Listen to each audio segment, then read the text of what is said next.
Olá, gente. Boa noite na paz. Todo mundo bem? Sejam bem-vindos. Estamos chegando aí para uma live muito poderosa, tá? Nós vamos viver um tempo muito enriquecedor nesta noite e vamos falar de um assunto muito especial acerca do patriarca Abraão. Eu já vou sinalizar aqui, vamos aguardar que algumas pessoas cheguem. Assim que vocês chegarem, eu já vou convidar o pastor Eduardo Reis, um mestre na palavra, e nós vamos juntos conversar aqui sobre coisas muito especiais. Deixa eu ver se ele já está na área e eu já convido aqui.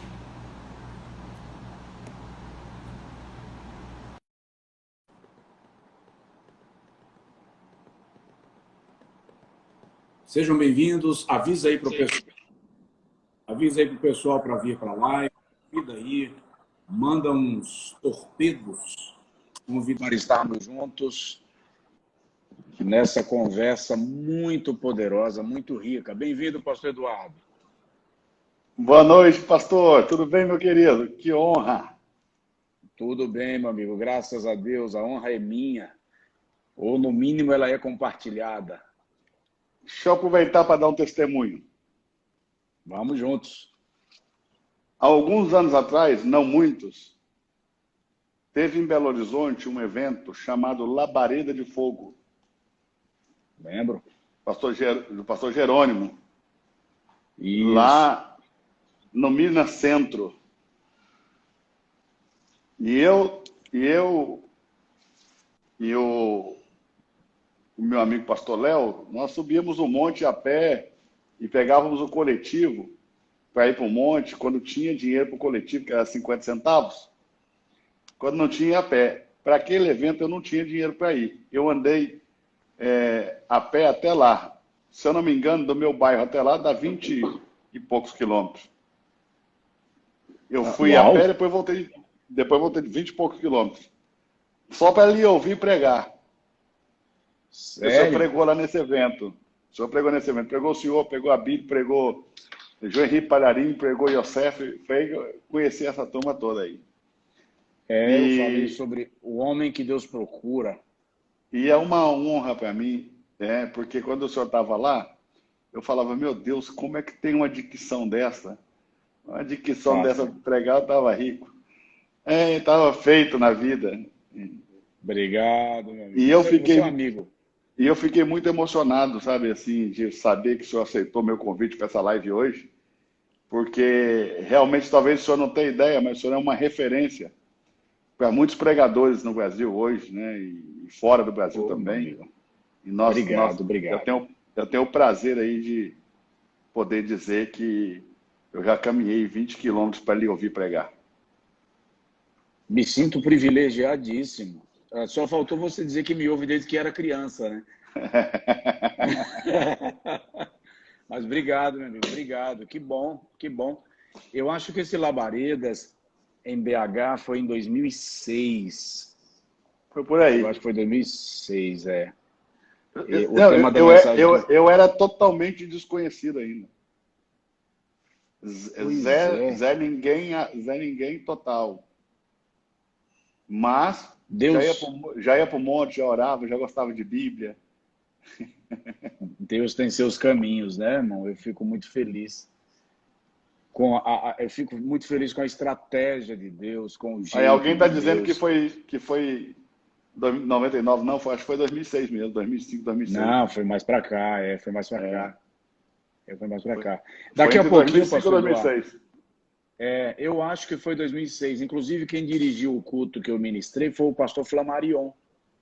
Ah, isso mesmo, o Flamarion estava lá também. Exatamente. Foi quando o Yosef ainda tinha aquela barba, você lembra? Ainda vestia aquela roupa preta. Isso, exatamente. Que bom estar contigo, meu amigo. Que bênção, tá? Eu que digo isso. Pastor, vou dar uma dica, tá? Mas o senhor que comanda aí, porque eu estou no seu Instagram. Talvez a gente ia parar os comentários para fluir melhor e abrir só a caixinha de perguntas, né? E no final a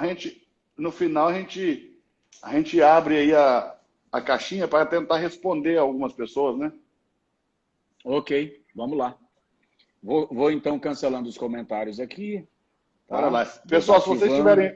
vocês tiverem perguntas, vocês podem fazer nessa caixinha de perguntas a interrogaçãozinha que tem aí no pé da tela. Você pode fazer suas perguntas aí, nós vamos falar sobre o patriarca Abraão, não é isso, pastor? Isso. É isso aí. Vamos falar Fiz sobre algumas o patriarca anotações. Abraão, amém. Vamos falar sobre o patriarca Abraão e algumas das dificuldades que ele enfrentou, como ele se saiu, e algumas situações que ele se colocou, e vai ser muito rico. O senhor começa? Comece. Vou lhe dar a prioridade, a primazia. Vai lá, vamos juntos. Que isso, uma honra. Bom, Abraão, como todo mundo sabe,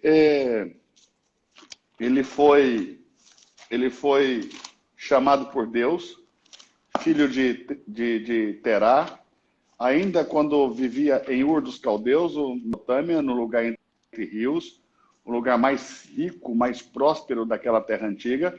As pessoas têm o costume de pensar que Abraão, Deus tirou ele de uma terra ruim para levar para uma boa, foi o contrário. Deus tirou ele de uma terra boa e levou para uma ruim. Canaã era um deserto amaldiçoado até então, era um deserto habitado pelos filhos de Canaã. Canaã é neto de Noé, filho de Cão, a quem o próprio Noé amaldiçoou, né? Quando o Cão, de forma agressiva, pervertida, olhou para a nudez de seu pai. Leviana. E fez saber leviana, e fez saber aos seus dois irmãos, Sem e Jafé, os quais cobriram o pai. Quando o pai voltou do vinho, né, disse: maldito seja Canaã, e que lhe descubra a nudez. Então ele amaldiçoou não o Cão, ele amaldiçoou o filho de Cão. Canaã se tornou um homem incestuoso, Canaã se tornou uma terra de incestos, tanto que em Levítico capítulo 18, Deus vai dizer: quando você chegar na terra de Canaã, não vou fazer como os filhos de Canaã fazem. Um pai não vai conhecer sexualmente sua filha, um filho não vai conhecer sexualmente sua mãe, um irmão não conhecerá sexualmente a sua irmã, e aí por diante, né? Deus vai trazer a ordem aí da proibição das relações sexuais consanguíneas. E esse Abraão chega nesse deserto amaldiçoado, Gênesis capítulo 12, verso 10, tem fome na terra, porque a terra não era uma bênção, né? Deus disse que a terra manaria leite e mel, mas não disse que o leite e o mel manaria da terra. O leite e o mel, na verdade, são os dois tipos de alimentos na Bíblia que não procedem da morte, né? Os dois tipos de alimentos citados na Bíblia que não procedem da morte. Qualquer alimento de origem animal procede da morte do animal, qualquer alimento de origem vegetal procede da morte do vegetal, mas o leite e o mel vêm da vida para a vida. Então, na verdade, o que Deus está falando para Abraão é: eu vou te levar para uma terra onde eu vou dar vida a essa terra a partir da vida que eu coloquei em você. Então, o leite e o mel flui de Abraão e não da terra. Essa é a primeira coisa que eu quero ressaltar, que a terra se tornou uma terra de bênção. Começou a ficar interessante. Vamos lá. A terra se tornou uma terra de bênção porque Abraão foi para lá, porque quando ele chegou lá havia fome. Ele desceu para o Egito e a terra continuou em fome. Mas quando ele volta do Egito e que ele finca as estacas de suas tendas ali na terra de Canaã, o deserto começa a florescer. O que prova que a bênção de Deus não está nem em lugar nem em coisas. A bênção de Deus está no homem. E não se importa o que se faz, o que importa é quem, né? Se a pessoa certa fizer, tudo pode prosperar. Né? Você pode ficar milionário catando lixo, como foi o caso de um homem no Rio de Janeiro, que saiu no Fantástico, né? Catador de lixo, se tornou um mega empresário no setor de reciclagem, a ponto de andar de BMW, e ele disse que o segredo dele era o temor a Deus, porque ele sempre temeu a Deus, e ele também era dizimista, por incrível que pareça, muita gente não acredita no dízimo, mas o catador de lixo que andava com a carroça puxando ele não tinha nenhum animal para puxar a carroça, ele mesmo puxava, né? Se tornou um milionário. Então, eu nunca imaginei que alguém pudesse ficar rico, milionário, catando lixo, e aí está a prova de que não, o que se faz é quem faz, ok? Então, Ló separou de Abraão, foi para Sodoma, ele entrou rico em Sodoma, ele saiu de Sodoma com a roupa do corpo e 2 filhas. Mas quando ele entrou em Sodoma, ele entrou rico, ele armou suas tendas desde o acampamento de Abraão até Sodoma. Abraão foi para o deserto do Negueb. A Bíblia diz que Abraão prosperou no deserto, Ló perdeu tudo no paraíso, porque Sodoma e Gomorra, antes de Deus destruir Sodoma e Gomorra, era como o jardim de Deus, era como a terra do Egito quando se entra em Zoar. Então a história foi mal contada para nós, a história de Abraão. Na verdade, Deus não tirou Abraão de uma terra ruim para uma boa, Deus tirou Abraão da terra mais fértil, mais fecunda, mais próspera da terra e levou para o deserto. Mas Deus abençoou o deserto através de Abraão. Então, quando Deus nos move de um lugar para outro, de uma situação para outra, abençoar esse lugar. Ele está querendo mudar a realidade daquelas pessoas, e é por isso que ele nos planta ali como árvore frondosa junto a um ribeiro chamado Espírito Santo. E aí nós podemos começar as peregrinações de Abraão. Gênesis capítulo 12 não fala sobre o chamado de Abraão. Gênesis capítulo 12 vai falar sobre Abraão já na cidade de Harã. Harã já está no meio do caminho entre Ur dos Caldeus e Canaã. No capítulo de número 11 e verso de número 31 diz: e tomou Terá Abraão seu filho, e Aló, filho de Harã, filho de seu filho, e a Sarai sua nora, mulher de seu filho Abraão, e saiu com eles de Ur dos Caldeus para irem à terra de Canaã, e chegaram até Harã e habitaram ali. Em Gênesis, no capítulo 12, verso 4, diz: e assim partiu Abraão, como lhe tinha dito o Senhor, né? Era Abraão da idade de 75 anos quando saiu de Harã. Então ele está em Harã, já está no meio do caminho. Então o Gênesis 12 não é o chamado.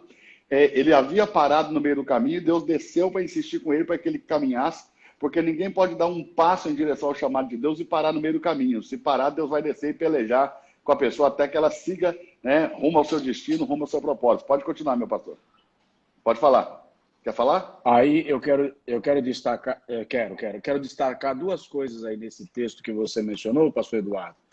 Até para o pessoal que está de repente anotando alguma coisa, porque a Bíblia, no versículo 31 que você mencionou, de Gênesis capítulo 11, o texto diz que Terá, que é o pai de Abraão, tomou Abraão, seu filho e Aló, filho de Harã, e saíram. Dá a entender que, nesse momento, quem está liderando essa viagem rumo a Canaã é Terá. Porque é Terá quem sai e leva seus filhos. Cabe a pontuação. E o detalhe é que, quando eles chegam em Harã, Terá para em Harã e ele estabelece morada em Harã e morre ali. E aí vale um destaque que Harã também é o nome do filho de Terá, pai de Ló, que foi morto anteriormente. A tradição diz que Harã teria sido morto por Nimrod, alguma coisa nesse sentido. Aí vale a pena destacar aqui nessa conversação que possivelmente a dor da perda de Harã fez Terá ficar bloqueado em Harã. Ou seja, o nome do lugar coincide com o nome do filho, ressuscita a dor de Terá e ele cai num estado de estagnação. No capítulo 12, versículo 1, quando Deus provoca... Sim, pode falar.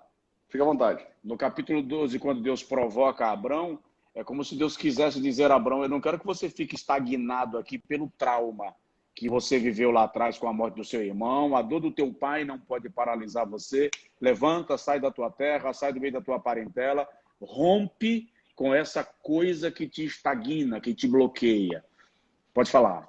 Sem falar que Terá era uma cidade, Harã era uma cidade que estava em pleno desenvolvimento, havia ali muitos deuses, muitos templos de muitos deuses pagãos, e Terá ganhava dinheiro vendendo nichos desses deuses, né? Então ali era uma terra de oportunidades, e isso também revela que muita gente pode se perder na terra da oportunidade, pode se perder no propósito, né? Quem vive correndo atrás da oportunidade acaba se perdendo no propósito, né? Isso é uma outra. Aliás, a gente está vendo isso aí, nós estamos vendo isso aí todo dia, né, amigo? Exatamente. Muita gente correndo atrás de oportunidades acaba se perdendo no propósito, né? Uma outra coisa é que Gênesis capítulo 12 não fala sobre o chamado de Abraão, a Bíblia não está em ordem cronológica. Então, aonde estaria a narrativa do chamado de Abraão? Está lá em Atos, no capítulo de número 7, na pregação de Estevão. Então, é preciso, cirúrgico, como se fosse um cirurgião plástico fazendo aí uma obra-prima da cirurgia plástica com um bisturi na mão. Ele diz, a partir do verso 2, irmãos e pais, ouvi, o Deus da glória apareceu ao nosso pai Abraão, estando esse na Mesopotâmia, antes de habitar em Harã. Então, está aí muito claro que o chamado desse primeiro monoteísta vai acontecer lá na Mesopotâmia, né? Antes de habitar em Harã. E verso 3 diz, sai da tua terra, sai da tua parentela. Então ele saiu da terra dos caldeus e foi habitar em Harã. Ali, depois que seu pai faleceu, Deus o trouxe para a terra em que agora habitais. Esse detalhe é muito importante. Não que seu pai faleceu, ele saiu, depois que seu pai faleceu, ele continuou. Diz que depois que seu pai faleceu, Deus o trouxe. Como que o texto evoca ou invoca a responsabilidade da morte de Terá para Deus, né? Como se Deus o tivesse tirado de Abraão para que Abraão pudesse se desapegar e pudesse caminhar, entendeu?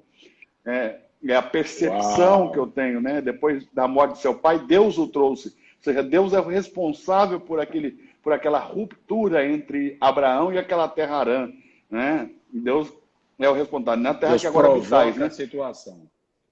Isso. E essa terra que eles habitam, esse deserto que era maldito, que vai florescer, só floresce com a presença de Abraão ali. Só floresce com a presença de Abraão ali. Então a ideia é, não há deserto que não floresça na presença do homem certo, entendeu? E um outro detalhe é, às vezes, Deus vai providenciar rupturas para te fazer cumprir o seu propósito. E às vezes Né? Porque rupturas às vezes a gente doloridas fica, que vão gerar traumas, né? às vezes, rupturas doloridas que vão gerar trauma. É fato. Aliás, vamos pensar aqui numa segunda ruptura que Abraão teve que viver no capítulo 12? Capítulo 13 de Gênesis, quando ele precisou romper novamente com a família, quando ele precisa romper com Ló, né? Exato, né? Ele diz para Ló, se você for para a direita, eu vou para a esquerda, né? Me obrigarei a ir para a esquerda. Se você for para a esquerda, eu vou me obrigar a ir para a direita. Gênesis capítulo 13, verso 7, na contenda de pastores entre Ló e Abraão. Exato. Então, a chamada de Deus, e que isso sirva para os nossos irmãos que estão com a gente aí, a chamada de Deus envolve rupturas. Quem não está Uau. disposto a romper não tem condição de cumprir o propósito.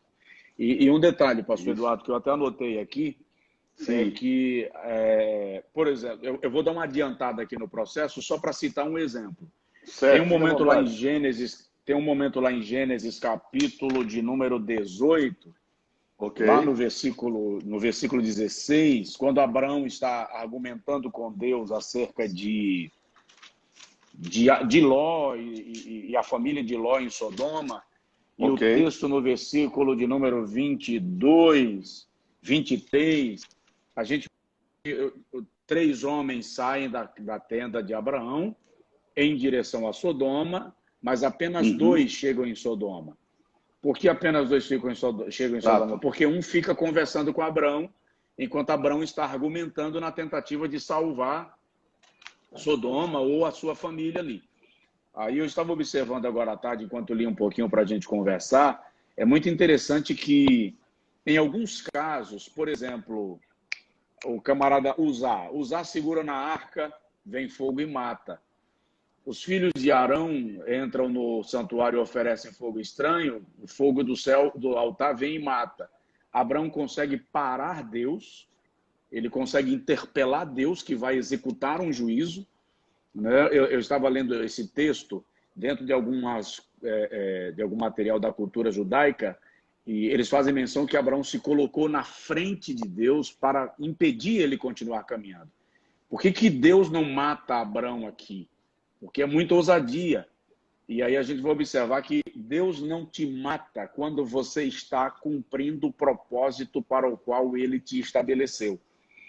Enquanto a gente estiver no propósito para o qual fomos estabelecidos, Deus nos dá a concessão de se colocar diante dele, argumentar, conversar, contra-argumentar, e incrivelmente ele acata a argumentação de Abraão. E tem pontos incríveis nesse ponto que o senhor tocou, que é o fato de que Abraão interpela Deus pela cidade de Sodoma.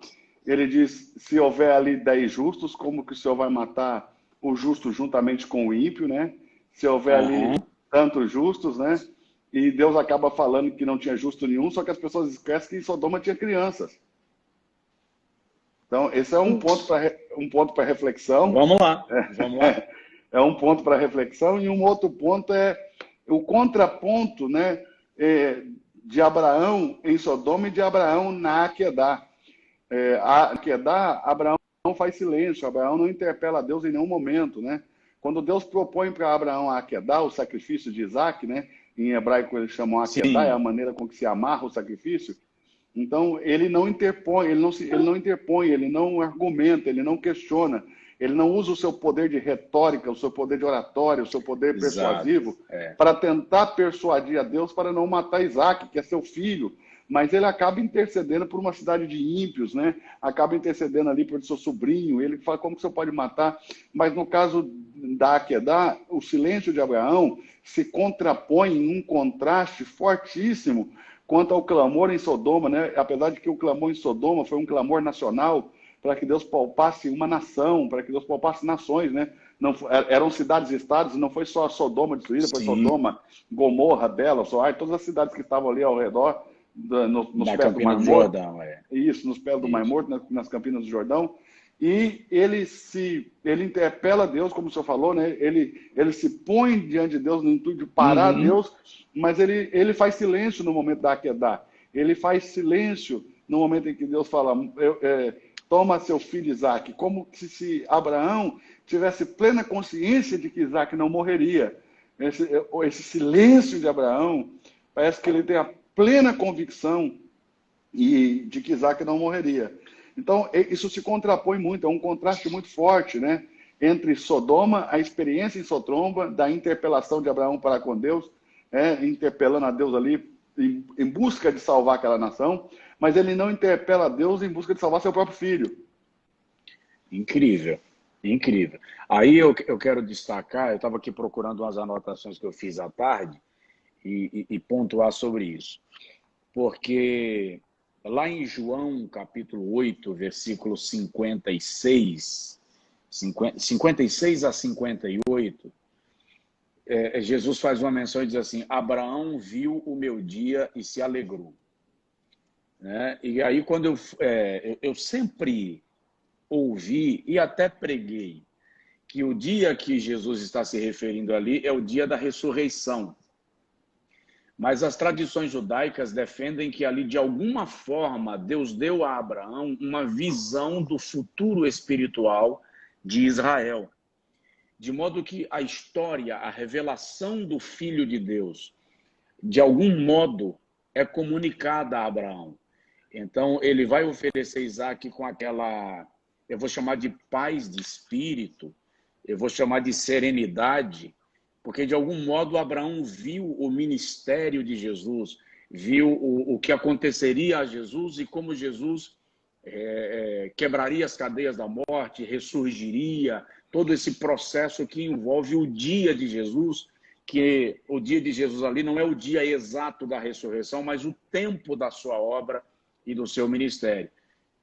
Possivelmente essa é uma das razões pelas quais Abraão se cala quando Deus lhe pede Isaque, não argumenta, não discute, não tanto que no capítulo 22, versículo 4, não é isso? A Bíblia diz que Abraão avista Moriá ao terceiro dia da sua caminhada. E se a gente for observar, o número 3 está muito presente no ministério de Jesus, né? Ele começa o ministério com 30 anos, ele exerce o seu ministério por 3 anos, o período da sua crucificação é de 3 horas, durante 3 dias ele permanece sepultado, ou seja, há uma relação muito forte do capítulo 22 de Gênesis, do sacrifício de Isaque, com o ministério de Jesus. Daí o escritor aos Hebreus vem e diz que Abraão cria que Deus podia ressuscitar seu filho, ainda que viesse a morrer. Se você puder acrescentar alguma coisa aí, acho que é enriquecedor. Eu penso que é exatamente como o senhor colocou, e um pouco mais, se a gente puder cavar um pouco mais, a gente pode entender também na resposta de Abraão ao confronto de Isaque, né? Porque ainda tem muito crente pensando que Abraão levou um bebezinho lá no monte, né? na região de Moriá. E ele não levou um bebê, porque Isaque foi carregando a lenha, né? Exatamente. O bebê não consegue carregar a lenha. E a Bíblia chama ele de mancebo, né? Então é um rapaz. E Isaque está desconfiado do que vai acontecer, porque ele confronta o pai dizendo, eu estou vendo a lenha, estou vendo o fogo, cadê o cordeiro? E a resposta de Abraão é surpreendente, porque Abraão diz, Deus proverá para si. Abraão tem toda a convicção de que ele não tem nada para oferecer a Deus que possa satisfazê-lo. Então ele diz, a oferta que agrada a Deus tem que ser dada pelo próprio Deus. Então ele diz, filho, Deus proverá para si um cordeiro. Ou seja, é como se Abraão tivesse realmente visto o dia do Senhor. É como se ele tivesse Aham. entendido que o cordeiro que Deus vai aceitar não é um cordeiro provido por Abraão, mas sim um cordeiro provido pelo próprio Deus. Ok? E E o aí, interessante, sim, e sim, aí vá. quando ele diz, Deus proverá para si. Isso é um outro detalhe, né? Deus não vai prover para Abraão, Deus vai prover para si, porque a aplicação dos Para si mesmo. pregadores, a aplicação dos pregadores é a gente matar o Isaac para a gente receber de Deus, né? Mas Abraão, na verdade, disse que Deus proveria para si, não proveria para Abraão. É? Então, na verdade, quando nós vamos falar desse momento, esse momento da levada de Isaac ao Moriá, esses 3 dias de caminhada, né, é chamado Akedá, porque esse é o nome para o sacrifício, e também a forma com que se amarrava o animal O para ser cordeiro. sacrificado. Exato. E aí ele diz, Deus proverá para si um cordeiro, e ele é muito claro, um cordeiro. Quando ele sobe a montanha, ele diz para os moços que estão com ele, né? Fica aqui, porque eu e o moço subiremos, eu e o moço E adoraremos, eu e o moço voltaremos. tornaremos. Então, Abraão está convicto que ele vai voltar com o moço. Em Hebreus diz que ele estava convicto de que Deus era poderoso para ressuscitar dos mortos um menino, se necessário fosse, ok? E quando acontece lá em cima de Deus prover, Deus não provê um cordeiro, Deus provê um carneiro. Deus amarra o animal pelo chifre para todo mundo ter ciência de que o cordeiro do qual Abraão falou ainda está por vir. Senão Ainda os está no judeus futuro. iriam alegar que o cordeiro já teria vindo com Abraão, ok? Então Deus prendeu o animal pelo chifre, mandando um recado para o povo judeu: aguardem que eu ainda vou prover para mim um cordeiro. E essa é uma das mensagens mais lindas de você pregar no meio de um povo judeu, no meio do povo israelita. Quando você diz para eles que Deus disse a Abraão, que Abraão disse, Deus proverá para si, e Deus amarrou um carneiro, está aí a prova de que o Messias tem que vir. E aí, o Messias não vai vir para ser rei, ele vai vir como cordeiro. E aí o judeu começa a refletir, a pensar e a refletir nos textos de Sobre. Isaías. Porque se você pegar a maioria dos rabinos judeus, não deixa o povo judeu ler os textos de Isaías, onde mostra o Messias sofredor. Porque se você lê os textos de Isaías ali acerca do Messias sofredor, é impossível você não identificar a pessoa de Jesus Cristo. Sim, sim. Fato. Muito bem. Deixa eu dar uma sugestão para vocês aí que estão com a gente na live. Faz um print dessa tela aí para você postar no Stories para nós aí. Marca o pastor Eduardo, marca o pastor Josué. Tá Você bem? que me segue e ainda E não segue o pastor Josué, passe a segui-lo agora, um homem de Deus, um grande pregador. É o que eu estou falando, eu já andei 20 quilômetros a pé, lá do Guarani até o Minas Centro, para eu não poder sabia que você assistir é esse homem mineiro, meu. pregar. Rapaz, eu cresci no Triângulo, em Uberlândia. Você já pregou lá também? Já Já pregou em preguei em Uberlândia, não já? Uberaba, né? Uberaba? Você Preguei em pregou lá do lado? Uberaba. Lá do Uberaba. lado. Eu cresci em Uberlândia.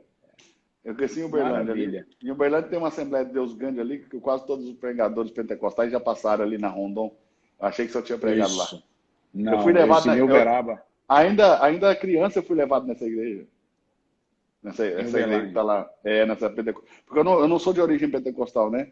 Mas eu tinha um amigo que congregava na nossa igreja que assistia os cultos lá sempre. Então, ele sempre me levava na moto dele e a gente ia assistir o culto lá. Maravilha. Que bênção. Meu amigo, vamos lá. Vamos. Quanto tempo nós vamos ficar nessa live?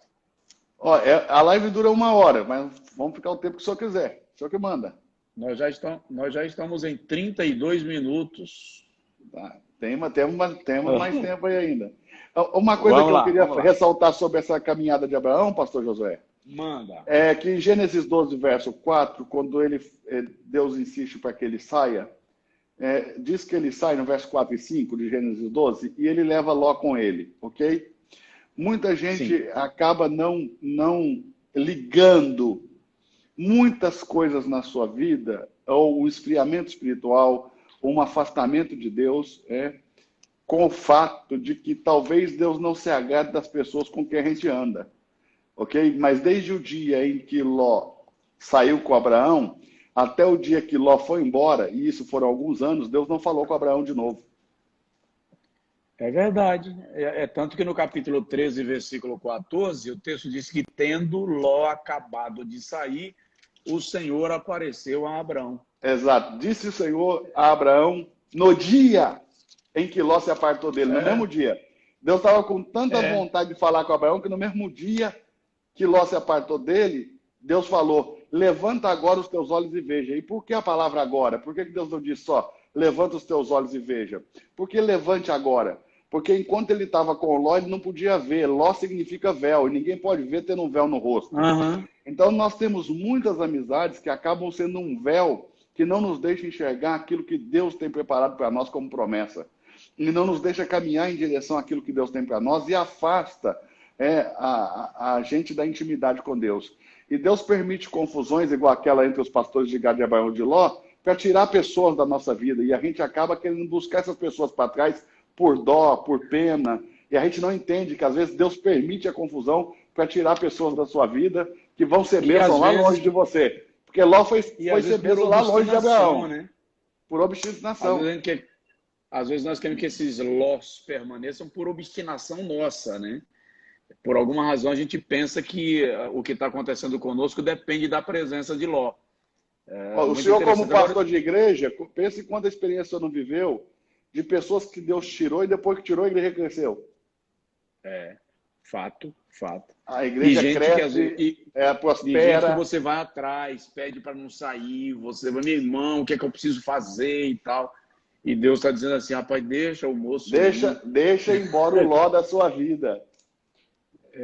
Agora, deixa eu destacar duas... Você falou em Ló, eu quero destacar aqui, pastor Eduardo, para a gente conversar sobre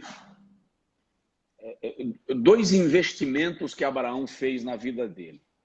Abraão fez um investimento em Ló, porque toda a riqueza de Ló é resultado da bênção de Deus sobre Abraão. Isso é muito, muito claro no texto, porque Abraão, óbvio, 13, versículo 2, Abraão é um homem muito rico, e o versículo de número 5 diz que Ló ia com Abraão e ia crescendo em gado e em rebanho. Então, as bênçãos de Deus sobre Abraão eram tão abundantes que despejavam, que derramavam em Ló. O resultado desse despejamento da bênção de Abraão na vida de Ló foi contenda.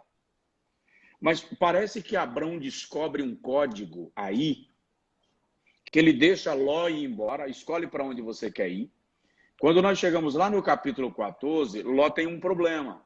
Ele é levado como cativo de guerra, toda a sua riqueza.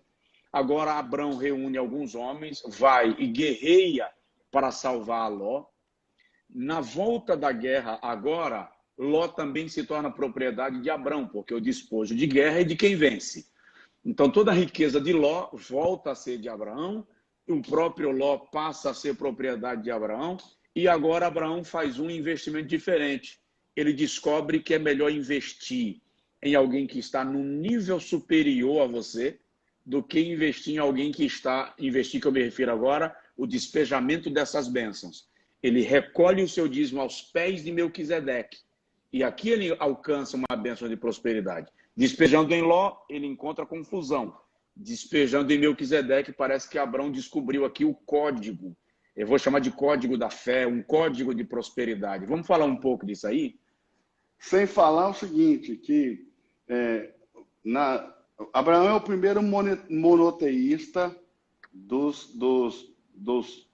seu tempo no relato bíblico, ok? É como se o monoteísmo tivesse dado lugar ao politeísmo e tivesse desaparecido a ideia de um Deus único.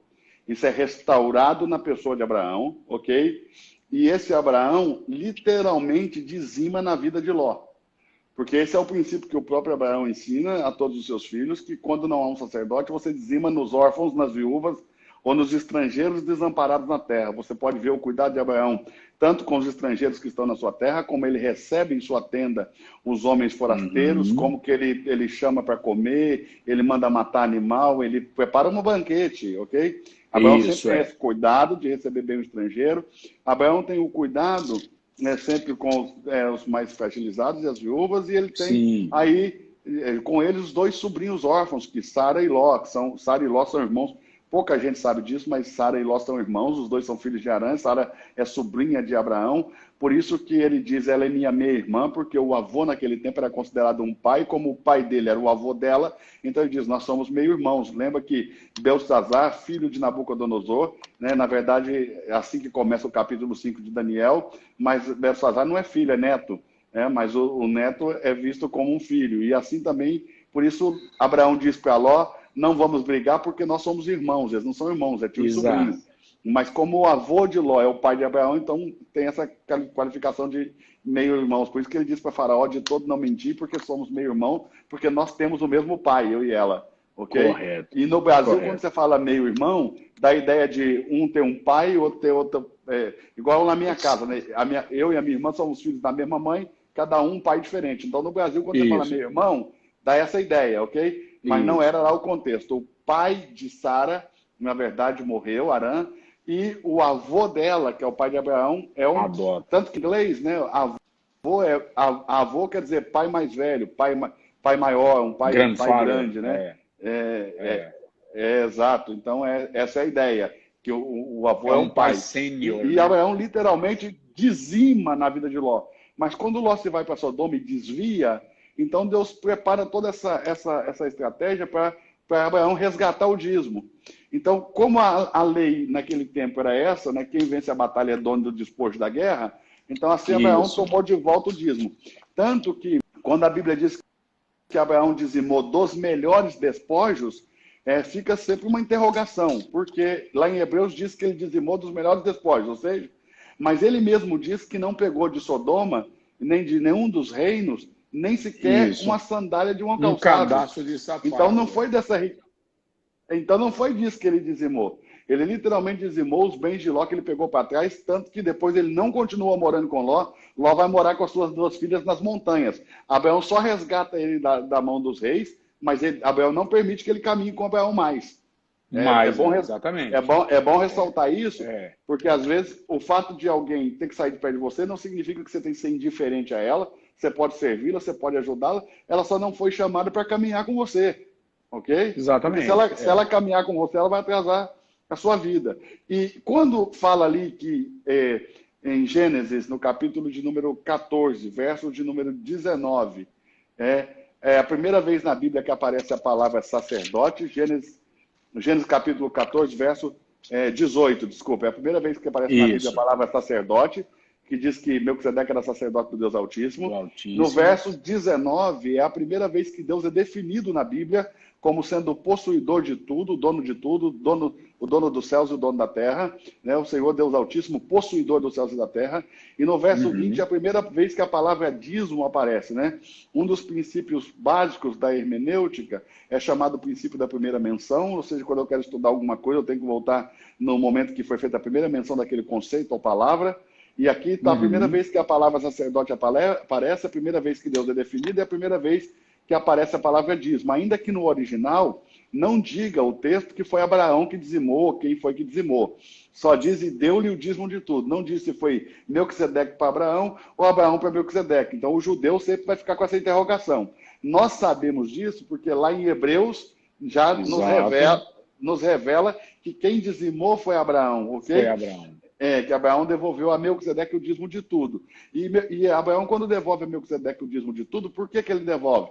Porque primeiro Melquisedeque lhe abençoou e lhe deu pão e vinho. Então, qual que é o princípio básico do dízimo? Eu dizimo na mão que me alimenta. Porque nós tornamos o dízimo algo institucionalizado. E as pessoas acabam dizimando pensando na parede do prédio, em trocar o som da igreja, em mexer nas cadeiras, ok? Mas exatamente. A ideia primária do dízimo, desde as suas premissas, não é para... O dízimo não é para o prédio, o dízimo não é...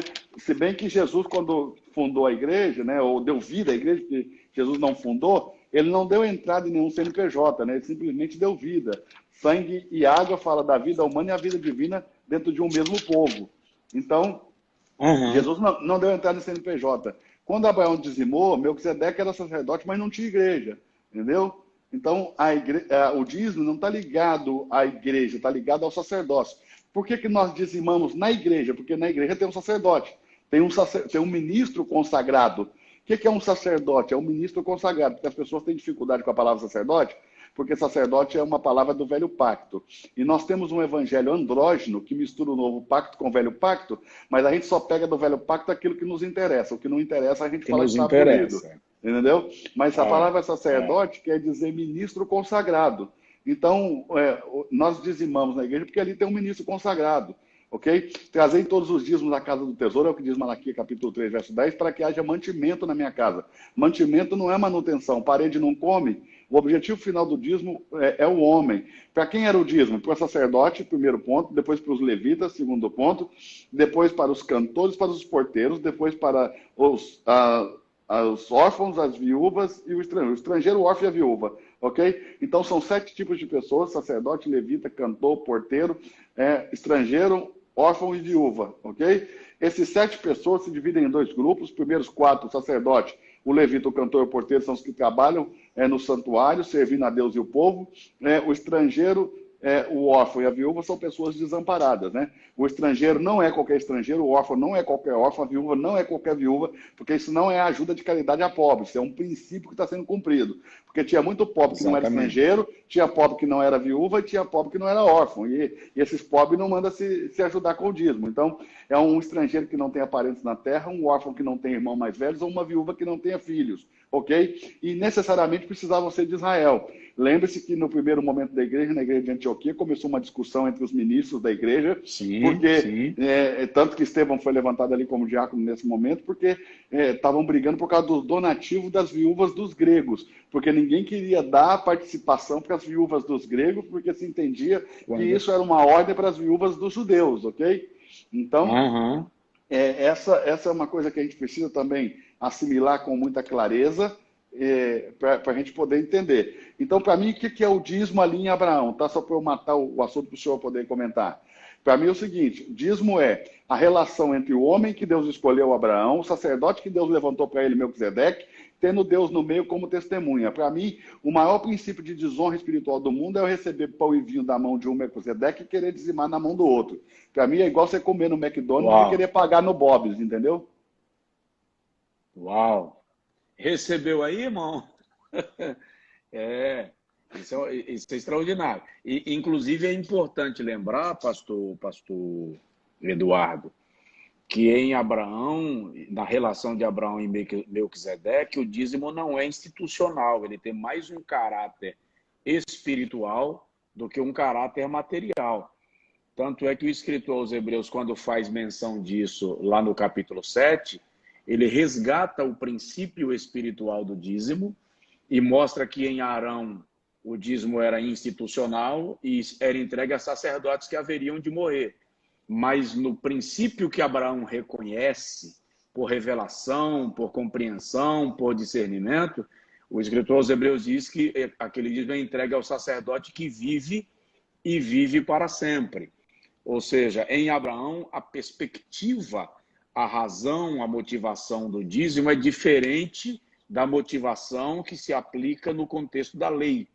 Quando na lei era institucional, era obrigatório, em Abraão ele é espiritual, é espontâneo, e justamente por isso a resposta é muito mais abundante, porque ele ganha uma dimensão que fica supra a obrigatoriedade da lei. E é um outro aspecto que os contraditórios, que vivem argumentando que o dízimo é da lei e que não tem validade, precisavam estudar esse discernimento e compreensão de Abraão e levar lá para o escritor aos Hebreus, que faz essa ponte, essa conexão, e leva a gente a compreender a grandeza desse ato da perspectiva espiritual.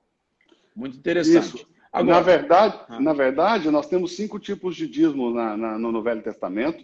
O primeiro dízimo era dado dentro das cidades para os levitas que estavam espalhados por toda a terra, lembrando que Israel tem 13 tribos, não 12, como as pessoas pensam. Israel tem 13 tribos. Jacó teve 12 filhos, José foi dado como morto, mas quando foi encontrado, Jacó adotou seus 2 filhos, Efraim e Manassés, então passou a ser 13 tribos e 12 territórios tribais. 12 são os territórios tribais, porque os terras foram espalhados em todas as tribos para que eles pudessem exercer o ofício de levita nessas terras. Então, o primeiro dízimo é o chamado Maaser Rishon. Maaser é a palavra hebraica para dízimo. Maaser Rishon quer dizer literalmente o primeiro dízimo, é o dízimo dos levitas, que é cobrado em cada cidade todos os anos ali das colheitas do povo. E tem que ser obrigatoriamente das colheitas do povo. Em Israel, nós temos 7 colheitas. O ano agrícola em Israel começa na colheita da cevada, termina na colheita da tâmara, né? Passando cevada, trigo, uva, se colhe azeitonas, se colhe figos, se colhe romã e se colhe tâmaras. Esses são os 7 frutos. Inicia-se na festa das primícias, termina na festa das colheitas. A festa da colheita encerra o ano agrícola de Israel. E aí, então, os levitas passam para recolher esse dízimo que é chamado primeiro dízimo. O segundo dízimo é um dízimo cerimonial, Maaser Rishon. De novo, Maaser é a palavra hebraica para dízimo, quer dizer, a 10ª parte de um todo. Rishon, Maaser Sheni, perdão. Maaser Sheni quer dizer segundo, então Maaser Sheni é o segundo dízimo. E esse segundo dízimo é um dízimo cerimonial, que eu tenho que separar, e ele já não é 10%, ele é a 10ª parte, porque muda, porque 10% seria 10% da minha colheita, mas não, eu tenho que colher frutos sagrados, frutos perfeitos, em que não haja nenhum defeito, e desses frutos sagrados é que eu tiro 10%. Eu tenho que viajar até Jerusalém, tenho que comer isso lá diante do Senhor, no templo, dentro dos limites do templo, com a minha família. Se algum levita aparecer, ele pode comer comigo. Se o caminho for largo, para que eu não possa fazer transporte para lá, ou do meu gado, ou da minha colheita, eu tenho que vender isso, trocar por dinheiro, atar o dinheiro no meu punho, viajar até Jerusalém, chegar lá, comprar essas coisas e comer lá na presença de Deus, porque eu preciso comer o meu dízimo lá na presença de Deus, em Jerusalém, dentro dos limites do templo, do muro do templo, que era um quarto da cidade, né? Na verdade, eram os limites do templo. Então, eu tenho que comer lá dentro dos limites do templo. O terceiro dízimo, ele acontece 2 vezes em cada ciclo de 7 anos. Então, Israel, ele vive debaixo de ciclos lunares de 7 anos. Então, a cada ciclo de 7 anos, nós temos 2 vezes o terceiro ano. O terceiro ano é chamado na nossa Bíblia de o ano do dízimo, porque no terceiro ano você tem que levar o dízimo do levita, você tem que dar o dízimo cerimonial e ainda tem que dar o dízimo do pobre. Então, você tem que dar 3 dízimos. Por isso que diz em Malaquias, trazei todos os dízimos, porque é mais de um tipo de dízimo, e não trazei todo o dízimo, porque se eu digo trazei todo o dízimo de 1.000 é 100, mas não é isso que eu estou dizendo trazei todos os dízimos, trazei os vários tipos de dízimo à casa do tesouro, ou seja, o dízimo do levita, o dízimo cerimonial, e trazei também o dízimo do pobre, que no 6º ano, no terceiro ano e no 6º ano, ou seja, você tem que, além dos dízimos que você tem que entregar, você entrega mais o dízimo dos pobres. Esses dízimos são da lei, são impossíveis de ser praticados hoje, porque depende da colheita, depende do templo, depende de levitas, ok? Mas o dízimo que nós usamos como base para fazermos isso diante do Senhor, são outros 2 dízimos que não tem nada a ver com a lei, que existem antes da lei, porque a lei foi dada a Moisés, ok? Por meio dele veio a lei, e Abraão e Jacó dizimaram antes mesmo de haver lei. Então, esses dízimos são princípios que estão... E lembrando que princípios sempre são maiores do que lei. Uma lei só é estabelecida quando um princípio é quebrado. Como que Abraão dizimou? Quando Melquisedeque lhe saiu ao encontro, e vale a pena lembrar que quem foi atrás de Abraão foi Melquisedeque, não foi Abraão que foi atrás de Melquisedeque, o sacerdote foi atrás dele porque reconheceu que Deus deu a ele uma vitória ali que era impossível dele vencer. Ele venceu 4 exércitos com 318 homens. Melquisedeque simplesmente pensou, esse homem é o eleito de Deus. Ok? E Melquisedeque foi para ele e disse, bendito seja Abraão pelo Deus Altíssimo, possuidor dos céus e da terra, que entregou os teus inimigos nas tuas mãos. Como Abraão reconhece que realmente foi Deus quem lhe deu aquela vitória, em gratidão, Abraão dizima, porque ele está reconhecendo que ele realmente não podia vencer aquela batalha. Ok? E depois Jacó, que saiu para o deserto de Parã com a roupa do corpo e disse, se o Senhor for comigo na viagem que faço, e me der condições de comer, de me vestir e em paz me levar à casa de meu pai, então o Senhor será o meu Deus e eu te darei o dízimo de tudo. E Jacó, quando volta, ao invés de dizimar, ele pega 100% de tudo que ele tinha conquistado e ele devolve para Esaú, porque ele vê o rosto de Deus no rosto de Esaú, e ele entende então que ele tinha que devolver o dízimo para Esaú ali, e ali ele acaba com a vida de Esaú. Porque Deus vai perseguir Esaú o restante da vida dele e a descendência de Esaú por causa desse dízimo que Jacó entregou na mão de Esaú. Jacó não deu 10%, ele deu 100% de tudo que ele tinha. Esaú, quando viu aquilo, perguntou, meu irmão, por que você está me entregando essas coisas se você sabe que eu tenho muito? Aí Jacó falou para ele assim, se achei graça aos teus olhos, eu peço que receba porque eu tenho tudo. E essa é a diferença entre Esaú e Jacó. Esaú tem muito, Jacó tem tudo. Essa é a diferença entre alguém que serve a Deus e um ímpio. O ímpio tem muito, a gente tem tudo. Como é que alguém pode dizer que tem tudo, como Jacó, dando tudo que tinha para os outros? Ele entendeu que o tudo dele não estava nas coisas, mas no Senhor que deu a ele as coisas, porque ele saiu para o deserto com a roupa do corpo e voltou rico. Então ele diz, o meu tudo está no Senhor. E qual é o problema de quem tem muito? Que sempre quer um pouco mais. Eu vi aí nessa questão da Lava Jato, alguém que roubou 4 bilhões de reais, levou para a Suíça. esse dinheiro, e o Fantástico começou ali fazer, com outros telejornais, fazer ali comparações de quanto tempo essa pessoa ia levar para gastar, e era como se 20 ou 25 gerações, gastando não sei quanto por ano, para poder consumir o dinheiro. Ou seja, lá em Minas Gerais, de onde eu vim, eles costumam dizer o seguinte: o Labeu não pode roubar mais do que ele dá conta de carregar. Por que um cara rouba um dinheiro que ele não vai conseguir gastar em 3, 4 vidas, ok? Aí você entende o que é essa infinitude que existe, esse buraco, esse vazio que existe dentro da vida do ímpio, né? Dentro do coração de um ímpio. Ou seja, ele sempre tem muito, e quem tem muito sempre precisa de um pouco mais. Mas quem tem tudo não precisa de mais nada. Está completo.